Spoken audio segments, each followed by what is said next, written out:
না, এত প্রায় অনেক মানুষ বেকার হয়ে যাবে এটা বন্ধ করে দিলে। পদক্ষেপ নেওয়া উচিত আপনার এই চিকন চাকাগুলো বন্ধ করে যদি মোটা চাকা করে তাহলে হয়তো ভালো হবে, কারণ মোটা চাকার অটো আছে যে অটোগুলা খুব নিরাপদ আর ভালো, কিন্তু মোটা চিকন চাকা তো যারা অল্প বয়সী বাচ্চা আর কি ওরা যদি এগুলো ড্রাইভ করে তাহলে খুব অ্যাক্সিডেন্টের পরিমাণ আসলে রোডে সবারই একটু একটু দোষ থাকে, শুধু অটোওয়ালাদের একটা দোষ দিলে হবে না। অটোর ভিতরে মোটরসাইকেল আছে, সিএনজি আছে, যারাও ওই অটো অ্যাক্সিডেন্টের জন্য সমান পর্যাপ্ত দায়ী। কিছু কিছু ক্ষেত্রে সত্য, আবার সবার ক্ষেত্রে এক না, হাতের 5 আঙ্গুল তো এক না। হ্যাঁ, অবশ্যই নিয়ম করে দিলে, আমাদের যদি পর্যাপ্ত সুযোগ সুবিধা দিয়ে রোডে ব্যবস্থা করে দেওয়া তাহলে অবশ্যই আমরা চলতে পারবো। না, কিছু কিছু ক্ষেত্রে আছে যে হাই রোডে উঠা বাধ্যতামূলক, কারণ মহল্লা থেকে আর এক মহল্লা ঢুকতে গেলে আমাদের হাই রোড ইউজ করতে হয়। যেরকম এখন 7 রাস্তা দিয়ে আমরা যদি এখন বেগুনবাড়ি ওই সাইডে যাইতে চাই, অবশ্যই আমাদের মেন রোড দিয়ে উঠান নিতে হয়, নাহলে আমরা উঠানে জায়গা পাই না। তো সেই সব ক্ষেত্রে আমাদের মেন রোডে উঠা বাধ্যতামূলক। অবশ্যই ফলো করে চলার চেষ্টা করি, কিন্তু কিছু কিছু টাইমে এটা ফলো করে চলার ব্যবস্থা থাকে না। যেরকম এই যে বললাম 7 রাস্তার কথা, এখন আমাদের অবশ্যই মেন রোডে উঠতে হয়, তখন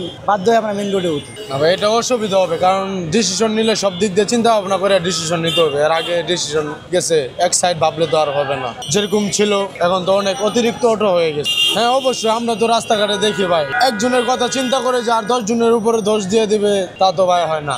যে সবাই কমপ্লেন, সবাই দেখা গেছে ওনারাই রাস্তাঘাটে অনিয়ম ভাবে গাড়ি ঘোড়া চালায়। আসলে এটা তো মেন রোডের গাড়ি না ভাই, আমরা মেন রোডে না গেলেই পার গেছে। দেখা গেছে একটা প্রাইভেট কারের সাথে আমাদের তো তুলনা হবে না, আমাদেরটা তো অটো, ওনার টানের সাথে তো আমাদের টান মিলবে না। সো এর জন্য আমাদের মেন রোডে ওটা নিষেধ, মেন রোডে ওটা যাওয়া যাবে না। সরকার তো নিয়ম করলো যে সিটি কর্পোরেশন থেকে আমাদের লাইসেন্স করে দিচ্ছে, বর্তমান দেখা যাক কি হয়। নির্বাচনের পর নাকি শুনতাছি অটো উঠাই দিবে। চিন্তা ভাবনা করা যাক ভাই, কি হয় না হয় এখন আমরা সঠিকভাবে বলতে পারতাছি।